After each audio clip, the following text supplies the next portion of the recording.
بسم اللہ الرحمن الرحیم، اللہ کے نام سے شروع جو بڑا مہربان نہایت رحم والا ہے۔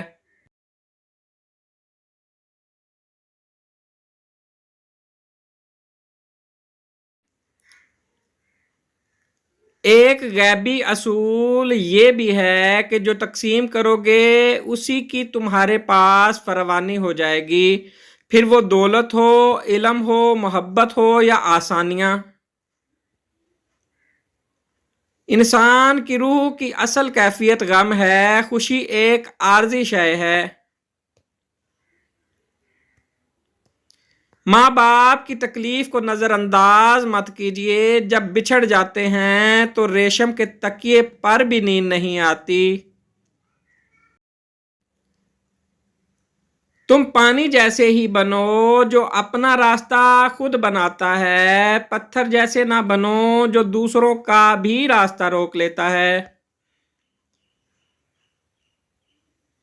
ایک دعا میری رب سے کہ کسی کا دل نہ دکھے میری وجہ سے، اے رب کر دے کچھ ایسی عنایت مجھ پر کہ صرف خوشیاں ہی ملیں سب کو میری وجہ سے۔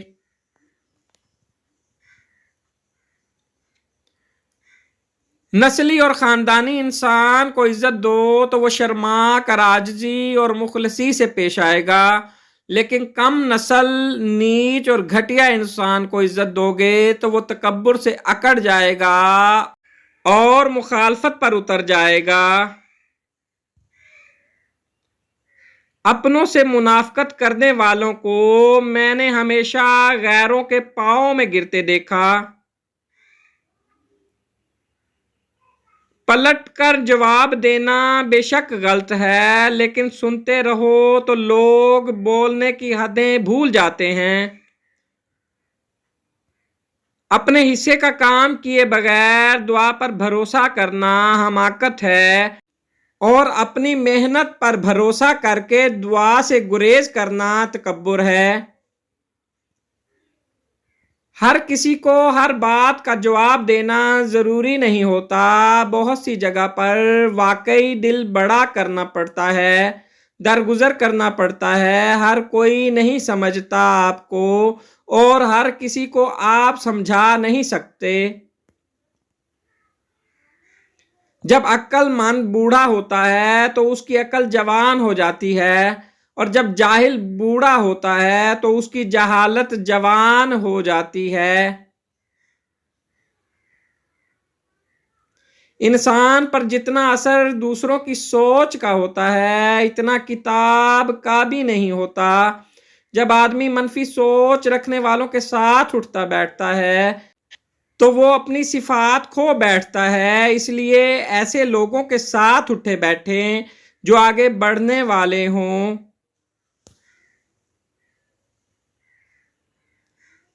توبہ نام ہی اپنی غلطی کو ماننے کا ہے، وہ شخص عظیم ہے جو اپنی غلطی کو مان لے اور اللہ کے آگے جھک جائے۔ آپ کسی کو بھی زبردستی دو کاموں کے لیے مجبور نہیں کر سکتے، ایک محبت، دوسرا عبادت، دونوں دل سے ہوتی ہیں اور دونوں کا رشتہ روح سے جڑا ہوتا ہے۔ Please like, subscribe and share.